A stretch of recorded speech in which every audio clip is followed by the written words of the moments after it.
Hello, I'm Tina Olke and your instructor for PSYC155. Today we're going to study some of the elements of a field called social psychology. Social psychology is a very interesting field.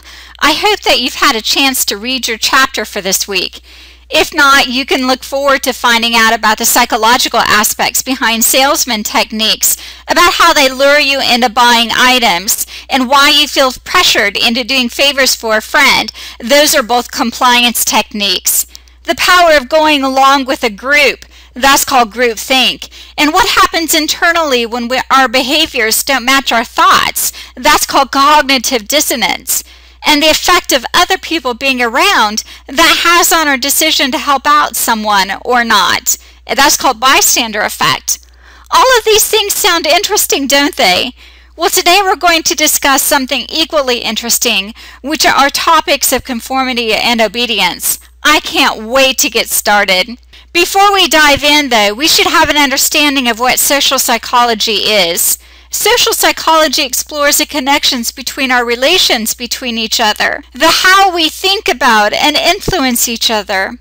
While personality psychologists focuses in on the person, their traits, and explanations as to why a person may act the way they do in different situations, social psychologists really focusing on the situation. They study the social influences that explain why the same person may act differently in one situation than another. The first area of study for today is conformity. Have you ever walked into a situation where everyone is looking in one direction and you find yourself looking that way too? Or you stand in a line and really have no idea why? Well, that is conformity. It's changing your behavior to match everyone else's. In an effort to study conformity, a man named Solomon Asch devised a really very simple test. This is in which an experimenter asks a group to state one by one which of three lines is identical to a standard line. Well, that sounds very easy, right? But what if all the members of the group give the wrong answer? Well, what do you think you would do? Would you give the right answer or the wrong answer? Well, let's watch a video and see what happened in the original study. But an experiment is not a public opinion poll. It examines behavior under the pressure of social forces, as the experiment of Solomon Asch reveals. The experiment you'll be taking part in today involves the perception of lengths of lines. As you can see here, I have a number of cards, and on each card there are several lines. Your task is a very simple one. You're to look at the line on the left and determine which of the three lines on the right is equal to it in length. All right, we'll proceed in this order. You'll give your answer. Only one of the people in the group is a real subject, the fifth person with the white t-shirt. The others are confederates of the experimenter and have been told to give wrong answers on some of the trials. The experiment begins uneventfully as subjects give their judgments. 2, 2, 2, 2, 2, 3, 3, 3, 3. But on the third trial, something happens. 2, 2, 2, 2, 2. The subject denies the evidence of his own eyes and yields to group influence. Asch found subjects went along with the group on 37% of the critical trials. But he found through interviews that they went along with the group for different reasons. 1. 1. They must be right. There are 4 of them and 1 of me. 1. This subject's yielding is based on a distortion of his judgment. He genuinely believes that the group is correct. 1. 1. 1. 2. 1. 2. 2. 2. I know they're wrong, but why should I make waves? 2. In this case, the subject knows he is right, but goes along to avoid the discomfort of disagreeing with the group. Here, the distortion is at the level of his response. 2. 2. 2. 2. In the previous experiment, the naive subject stood alone against the group. In this variation, Asch gave the naive subject a partner, here seated in the third position, who also gives the correct response. 1. 1. 2. 1. 2. With a partner, yielding drops to only 5% of the critical trials compared to 37% without a partner. Although subjects report warmth and good feeling toward the partner, they typically deny that he played a role in their own independence. The partnership variation shows that much of the power of the group came not merely from its numbers, but from the unanimity of its opposition. When that unanimity is punctured, the group's power is greatly reduced. Sometimes we go along with a group because what they say convinces us they are right. This is called informational conformity. But sometimes we conform because we are apprehensive that the group will disapprove if we are deviant. This is called normative conformity. The strength of the normative factor is shown in another variation carried out by Asch. In this variation, the subject is told that because he had arrived late, he would have to write his answers. Subjects in this private response experiment are exposed to the same amount of misleading information as other subjects, but they are immune from any possible criticism by the group. 1. 1. 1. And this enormously reduces the pressure to conform. Conformity drops by 2/3. Asch's experiment is a classic. It reveals how people will deny what they see and submit to group pressure. It allows us not only to observe conformity, but to study the conditions that increase or reduce its occurrence. It's interesting how much that people felt like they needed to conform, wasn't it? We're more likely to conform if we feel insecure, are in a group of 3 or more, are in a group where everyone agrees, think the group is attractive, have not already made up our mind on an answer, and feel that the group is watching our response. The next subject that we're going to look at is obedience. Obedience is changing one's behavior at the command of an authority figure. A former student of Solomon Asch's named Stanley Milgram knew that the power of conformity was strong, but he wanted to see if people would respond to direct commands from someone.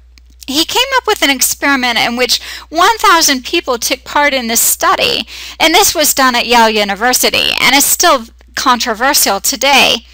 In this study, Professor Milgram asked 2 people to draw slips. One person drew a slip, would be the learner, and the other person would be the teacher. The learner person was actually rigged and in on the experiment. The teacher sat down in front of a machine with a switchboard in front of it, and the learner strapped to a chair and that had wires connected to the machine. The teacher's task is to give a word pair to the learner, and if he gets it wrong, then he would flip a switch, which would send an electric shock to the learner. The shock started at 15 volts and continued all the way up as the learner got more and more answers wrong to 450 volts. The teacher would sit there and hear them shriek in agony as they got shocked. And what do you think?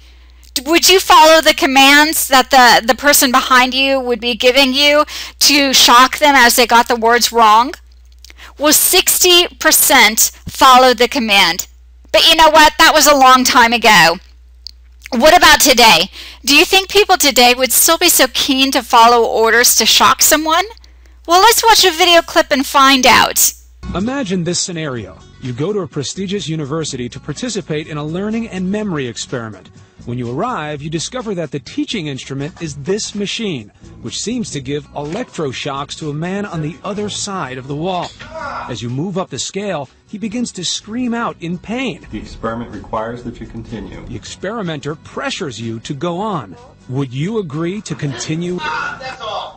45 years ago, Dr. Stanley Milgram came up with this experiment to test whether people would blindly follow the orders of an authority figure. He found that 2/3 of his subjects were willing to give the most dangerous shock on the machine. We teamed up with Dr. Jerry Berger, a social psychologist at Santa Clara University in California, to see whether people have changed since then. Wrong. 90 volts. The typical response is to turn toward the experimenter and, if not say something, at least give a look that says, "What should I do?" In our new experiment, how many people would agree to follow the orders of an authority figure? Ow. That's incorrect. 39-year-old Troy Shasker is an electrician. He's been paid $50 to participate and told that the money is his to keep even if he quits the experiment early. He's worried about the dangers of the electroshock machine. Wow. I don't think I could shock him that hard if he really does screw up. That's been severe shock there. Yeah, there are 25. I could just go get my shotgun. There are 20. In the room next door, Troy watches as the learner gets strapped into his chair and really gets nervous once he hears him say this. I should probably bring up, a couple of years ago at Kaiser, they diagnosed a mild heart condition. I'm really not too worried about it. It's not that serious. But well, you should know that while the shocks that we'll be using today may be painful, they're not dangerous. Okay? Milgram intended that scripted exchange to set up a conflict in the subject's mind, a choice between the health of the learner and the authority of the experimenter. Number 1. Then the test begins. Blue, boy, girl, grass, hat. The learner must decide which of the 4 words is the correct match. At first, everything goes smoothly. Correct. I was confident that he was doing really good at first, and then it started looking bad. Then, at 75 volts, Troy hears the first sign of trouble. Soft, rug, pillow, hair, grass. Incorrect. 75 volts. I could actually hear him next door going, ow, oh, and he kept getting things wrong. Incorrect. 90 volts. Like that. At 105 volts, he's clearly uneasy. I got a little moist on my forehead there. I wasn't comfortable. I can't tell you why I listened to him and kept going. I should have just said no. The correct word was duck. Rock, house. At 150 volts. Incorrect. 150 volts. That's all. Will Troy listen as the learner begs him to stop, or will he follow Brian's orders? Tell him the correct word, sir. White. The correct word was white horse. And the next item, please continue. The next item is sad. He obeys the orders. Face. Why didn't you stop? I saw him getting strapped in, and they were just like little.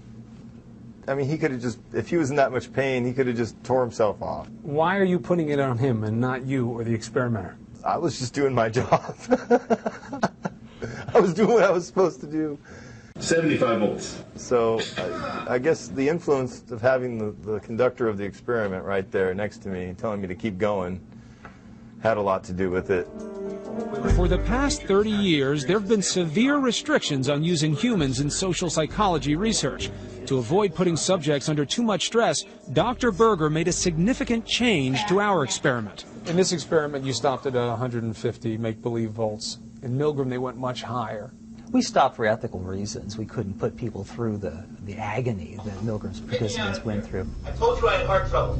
My heart's starting to bother me now. Are there clues that indicate whether certain people might be more compliant with authority? Wrong. 90 volts.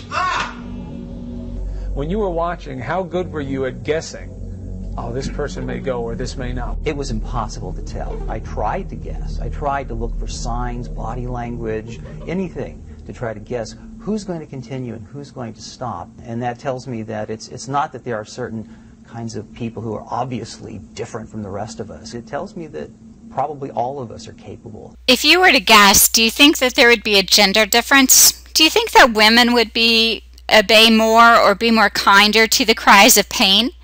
In the experiment that you just watched, it was found that women actually obeyed at a higher percentage than men. Out of the 18 men tested, 65% administered the shocks and obeyed the orders. Out of the 22 women tested, 73% followed the orders of the experimenter. What do you think? Were you surprised? I hope that you've enjoyed learning about some of the aspects of social psychology. For today, this concludes what we'll be covering in our PowerPoint mini lesson. The reflective log assignment asks you to suggest ideas for future research designed to advance knowledge on the concepts in the chapter, or you can apply the material learned in the chapter to a current news issue, or maybe to experiences in your own life. Today we touched on conformity and obedience in the mini lesson. Maybe you'd like to talk about your thoughts about them. Were you surprised by what you learned? Well, what about some of the aspects of the social psychology that I didn't cover, such as prejudice and discrimination? Do you think that they are still a valid concern today? What about the bystander effect? How much of an influence does it yield? Do you have any questions about what you read in a chapter on social psychology? What have you seen in the news recently that you'd like to comment on? There are a lot of ideas out there from Chapter 12 that maybe you'd like to discuss. I hope that you have fun doing so, and I can't wait to read what you write about.